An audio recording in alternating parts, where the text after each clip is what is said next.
The rain had already covered the city in a grey blanket when Isabella Hart looked out from the top floor of Hart Technologies. 48 floors below, traffic crawled through the streets while hundreds of employees hurried between buildings with umbrellas in their hands. Normally, she would have been studying financial reports or preparing for another meeting with investors. Her schedule left no room for distractions. Every minute of her day was planned, every decision measured by numbers. But that morning, a single envelope rested on her polished desk. It was plain, slightly wrinkled, and addressed in uneven pencil handwriting. Her assistant almost threw it away, assuming it was another fan letter. Something about it, however, made Isabella ask to keep it. She carefully opened the envelope.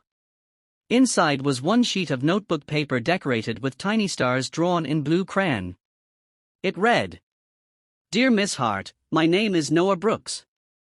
Thank you for helping my dad keep his job. Dad says you probably don't even know who we are, but because of you he gets to eat breakfast with me every morning before work. That makes you a hero. If you're ever not too busy, I want to show you our house. My dad is my superhero, and I think superheroes should meet each other."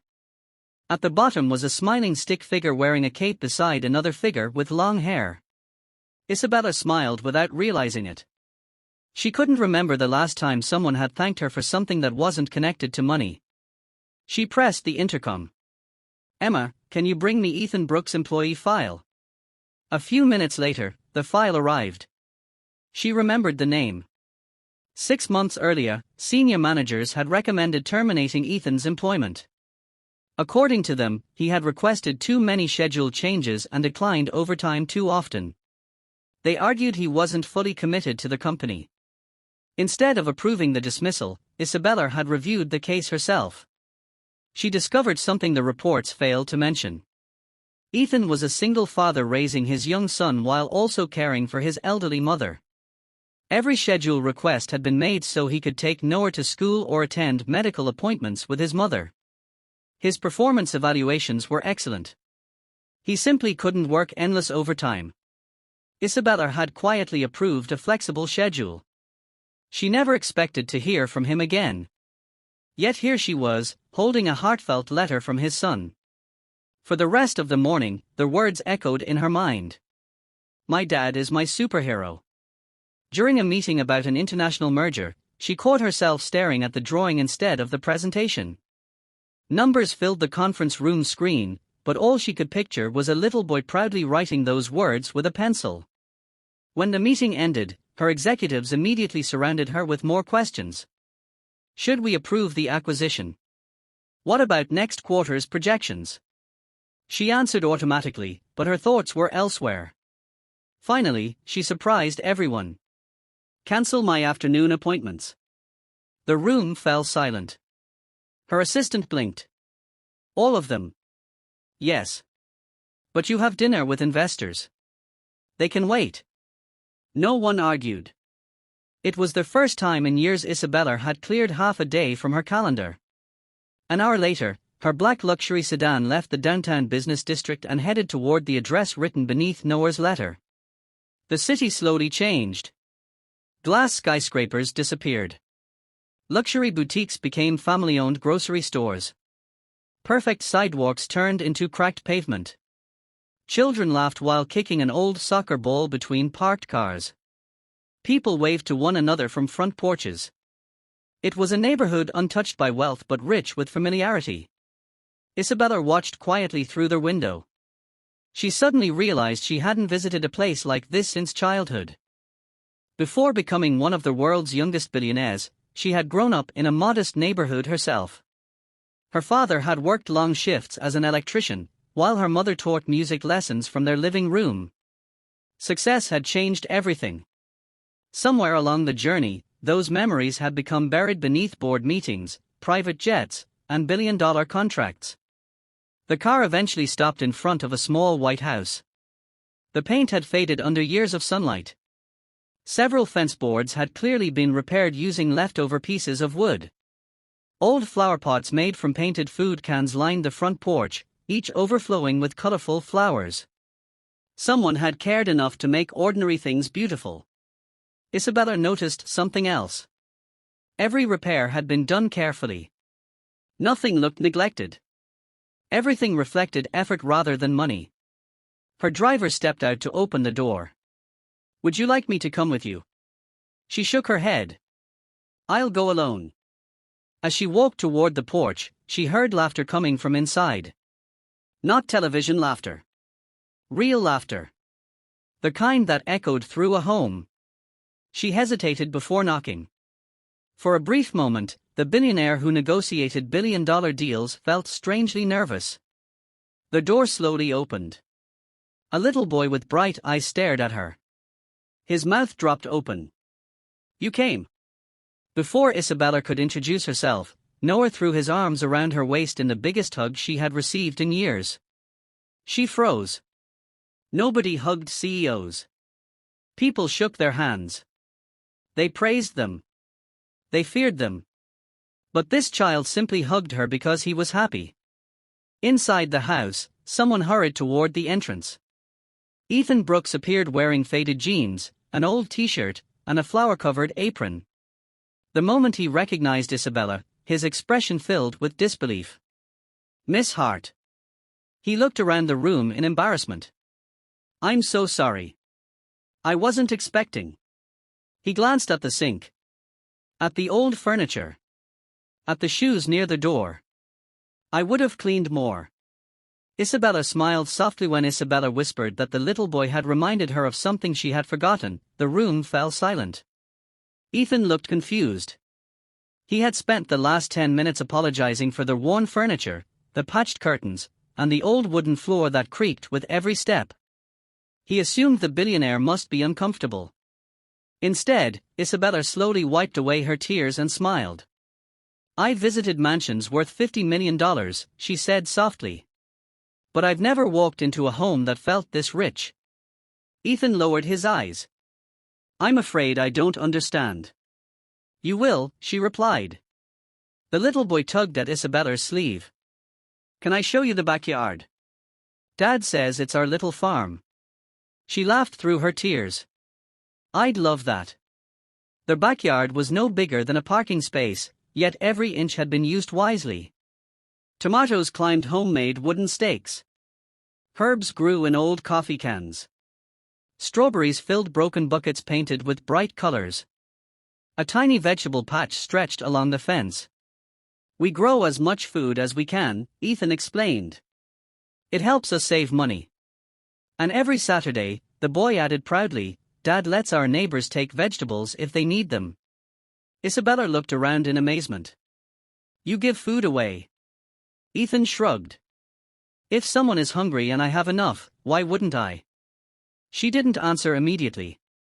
She had spent years reading financial reports, calculating profits, and negotiating billion-dollar mergers. Yet this single father, who owned almost nothing, had mastered generosity better than many wealthy executives she knew. As they returned inside, the aroma of fresh bread filled the house. "I hope you don't mind simple food," Ethan said nervously. "I was baking before you arrived." "I'd be honored." They sat around the small dining table. The meal consisted of homemade vegetable soup, warm bread, and fresh salad from the garden. The little boy smiled. "We always eat together. Dad says phones stay away from the table." Isabella glanced at Ethan. "You really mean that?" He nodded. "I only get one childhood with him. Emails can wait." Those words settled deeply in her heart. For years she had eaten alone in luxury restaurants while answering business calls. Even holidays were interrupted by meetings. She couldn't remember the last peaceful dinner she had shared with anyone. After the meal, the boy disappeared into his room and returned carrying a dusty cardboard box.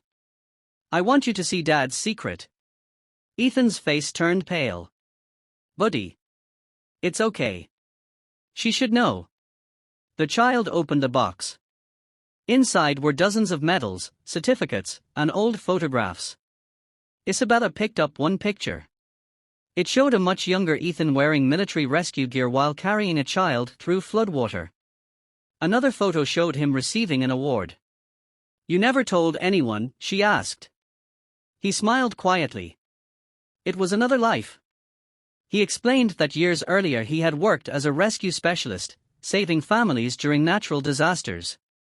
During one mission he injured his back badly, ending the career he loved. Shortly afterward his wife became seriously ill. Medical bills consumed every dollar they had. When she passed away, he sold almost everything to keep raising their son. Eventually he accepted a maintenance job simply because it allowed him to stay close to home. "I've never regretted choosing my son," he said. "But I have regretted not being able to give him more." The little boy immediately hugged his father.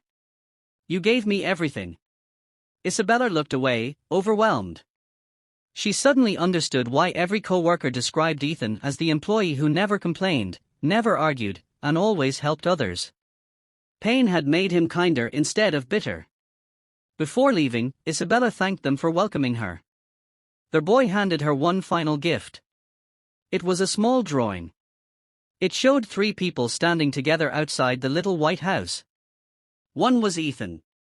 One was the boy. The third was Isabella. Above them he had written in colorful crayons, "Rich is when your heart has room for other people." She folded the drawing carefully and placed it inside her purse. "I'll treasure this forever." The next Monday, employees at Hart Industries were stunned. An email from the CEO announced a series of major changes. Flexible schedules for single parents. Emergency family leave with full pay. Scholarships for employees' children. Mental health counseling. A hardship fund for workers facing unexpected crises. Executives complained about the cost. Isabella answered with only one sentence. "If we can build billion-dollar products, we can build better lives for the people who make them." Months later she invited Ethan and his son to company headquarters. Hundreds of employees gathered in the auditorium. Instead of introducing a famous entrepreneur or celebrity speaker, Isabella invited Ethan onto the stage. He looked terrified. She smiled. "This man thinks he has nothing to teach us." The audience laughed gently. "But after visiting his home, I realized he understands leadership better than many executives." She told everyone about the books with handwritten notes, the family dinners, the backyard garden, and the quiet sacrifices that never appeared on resumes. Many employees wiped away tears. Then Isabella surprised everyone. She announced that the company's new Employee Family Resource Center would bear the name of Ethan's late wife, honoring the strength of families who face impossible challenges with dignity. The room erupted into applause. Ethan couldn't speak. His son ran onto the stage and hugged both of them. For photographers, it became the picture of the year. But Isabella's greatest change happened away from the cameras. She began leaving work earlier. She visited employees instead of only boardrooms. She started reading children's books at community libraries every month because one little boy had reminded her that stories could change lives. Years later, interviewers often asked what business decision had transformed her leadership. They expected her to mention an investment or acquisition. Instead, she always smiled and answered the same way. "The smartest decision I ever made wasn't in a boardroom. It was accepting an invitation to a tiny house where a single father taught me that success isn't measured by the size of your bank account. It's measured by the size of the love you leave behind." And in a quiet neighborhood, inside the same little white house, the framed drawing from that unforgettable day hung proudly on the living room wall, a daily reminder that genuine wealth is never counted in dollars, but in kindness, sacrifice, and the people whose lives are forever changed by an open heart. If you'd like, I can also make this more emotional and cinematic in the style of viral YouTube story channels.